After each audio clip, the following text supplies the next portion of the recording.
Hindi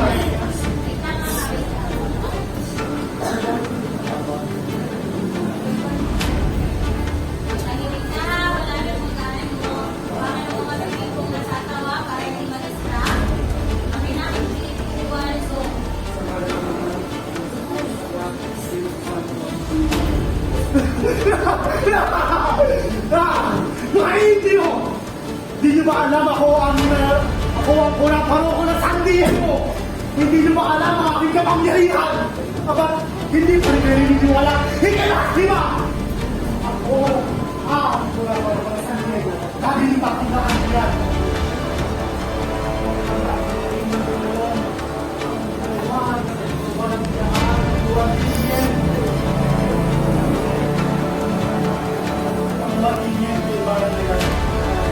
Nagsimula ang panahon.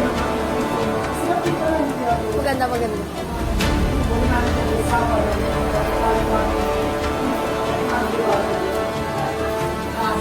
Walang kwenta! Sumbongero! Malipasay! Bigitero!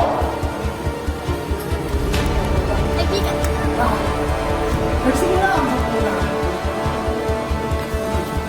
Pagkulay sa mga at sige ba na tumakindang yan? Sinasabi ba naman na matalik na kaibigan daw niya? Kung matalik na kaibigan ko naman, kaya mas niya ama? Aba, sinagot ko naman siya na ako ay naniniwala sa kanya. Pero hindi ko tanggap na sinasabi mo na matalik na kaibigan ko ay yung mas nilang ama. At ako na sinabi, at sila ay nakagana ng masarap na tinola.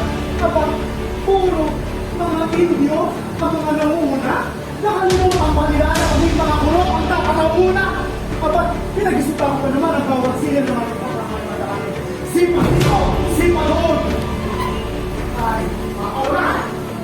Tapos, kung inain na ang mga masasarap na tinola, ang wingsuit na nakuha ko ay mga gulay, parang ng leeg at napakakulat sa manok, samantalang kaibara, napakasarap na lang ang loob. Parang Pagkakas ko na naman gaba ang mga pagkasyera. Aray, buti. Pero, simple na. Wala naman sasabi. Pero okay lang. Kasi, may tanong kayo ba? Ano ang iyong natutunan sa pagpunta mo sa ibang bansa? Sinagot pa naman ka namin. Bago ko pupunta sa ibang bansa, inaaral ko muna ang kanilang mga istorya. Bla, bla, bla. Walang hiyaan! Di ba niya alam ako yung nirahan din sa Hong Kong? Ako yung magaling sa wikang Ingles na wikang bago ni Shakespeare. Aba, agad-agad naman siya nagpaalam. Wala sa